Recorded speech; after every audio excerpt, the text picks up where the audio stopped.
back. I'm a member of Blackrock Presbyterian Church.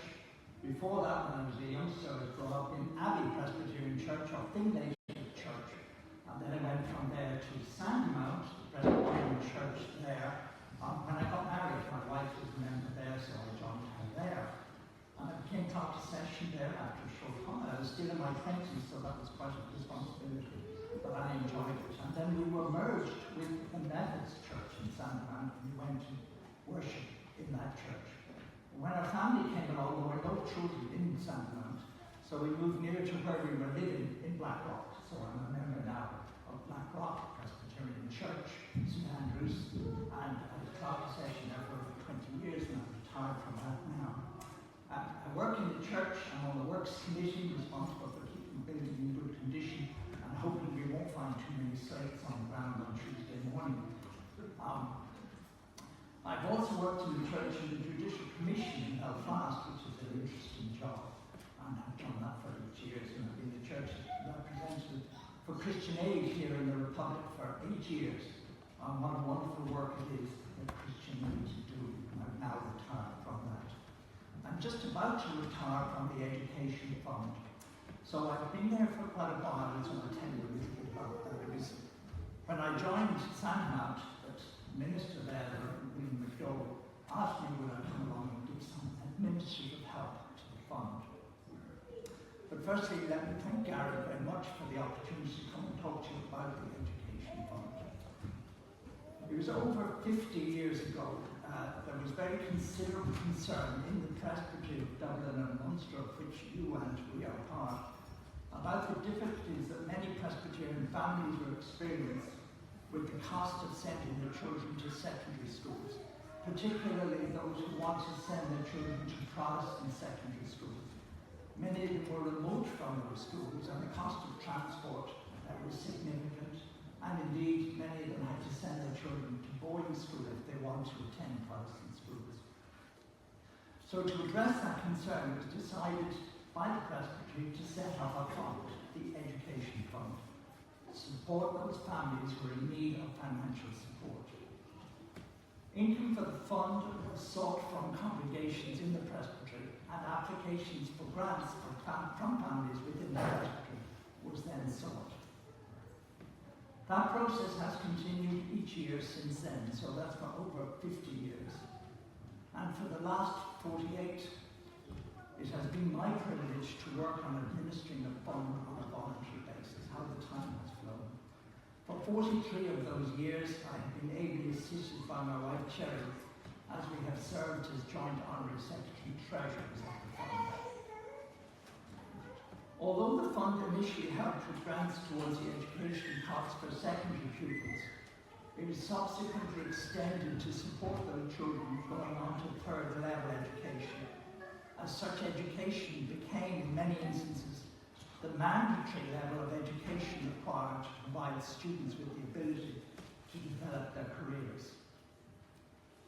The fund now assists students with costs of attaining their primary degree, that's their third level degree, or qualification. The process begins each year by notice in June or July to all congregations within the Presbytery seeking applications for grants towards the cost of the secondary or third level education. Parents of third level students or third level students who received a grant in the previous year are automatically notified by email that they should apply for the coming academic year. In this year, we have managed to develop an online application system at minimal cost, which simplifies the process for the applicants. It is worthy to note at this stage that funds coming into the fund are used almost 99% of each fund is given out in grants. The only cost we have incurred is the bank charges. Once all the applications have been made, a small group of representatives from Presbytery meet to review those and allocate appropriate grants. Information provided to us is treated in the strictest confidence. The grants are made on the basis of need, i.e. they are means tested. Grants made for students attending fee-paying Protestant secondary schools, such as St Andrews, Wesley College, High School, King's House, are paid directly to the schools. For students attending non-fee paying secondary schools, and there are more of those these days, payment is made to the parents. For third level grants, payment is either made to the parents or to the student, depending on the person who made the applications. This current year, we received applications in respect of over 120 students, the highest number in any year to date. And we have made grants for over 46,000 euros. We get very many letters and emails from those who are unable to help, expressing their gratitude for that support. Obviously, our ability to make grants is limited by the funds we receive. For a number of years, the PA Foundation and Presbyterian Fund has substantially supported our work. And we also receive grants from the Presbyterian Church in Ireland, that is from Belfast, and from the Ormond Key in Gardens. However, we continue to depend significantly on the financial support of congregations. And in the past, your congregation has helped. More recently, due to other commitments, you have been unable to help, but it is our hope that you will once again support us in this vital work, which acts in a real way to help Presbyterian families and homes. Some churches have from time to time held a retiring offering in aid of our work, and perhaps that is something that you might consider. In concluding, if you have any questions in relation to this, you may wish to talk to me afterwards. I'm staying on for coffee, or you can talk to your minister. Thank you very much for your attention.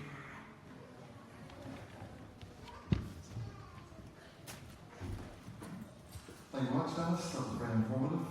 And as often we do after a tea and coffee, where we have an offering basket anyway, what we collect over the next couple of weeks will go towards that education fund. So you can consider that as you're putting your rolls of money into it. But anyway, thanks very much, Dennis. That was really, really great. We're going to sing before the boys and girls go out. Today we're starting a new series in the book of Joshua, which I'm very excited about, and I know you are too. And the boys and girls are going to be thinking about Joshua when they go out to Sunday club. And we're going to sing a song that we know really well: "Be bold, be strong, for the Lord your God is with you," which is all the way through Joshua 1. Be strong and courageous, because God is with you. So we'll know this one really well. So we'll give it a blast and see how it goes. And I told you not to put those selfies of me up there. My goodness gracious me. I've only got one on like that one, the other one's not nearly as impressive. Is that you, Pete? That's more like the new Pete. So it goes: be bold, be strong, for the Lord your God is with you. So the words written in the music, we don't sing it, but we're going to sing it the way we do it in the music. Because it kind of goes: be bold on one side of the church, and then there's an echo. Be bold, be strong, for the Lord your God is with you. Be bold, be strong, because we're telling each other to be bold, be strong. And then I am not afraid. And there's three little words. No, no, no. I want us to do that. I am not afraid. No, no, no. Come on, Ross. No, no, no. I am not dismayed. Not me. For I'm walking in faith and victory. Come on, walk in faith and victory. For the Lord, your God. Yes. No, no, no. Have you got that? So we'll be given this side. Be bold. And we'll see where it goes. Let's stand.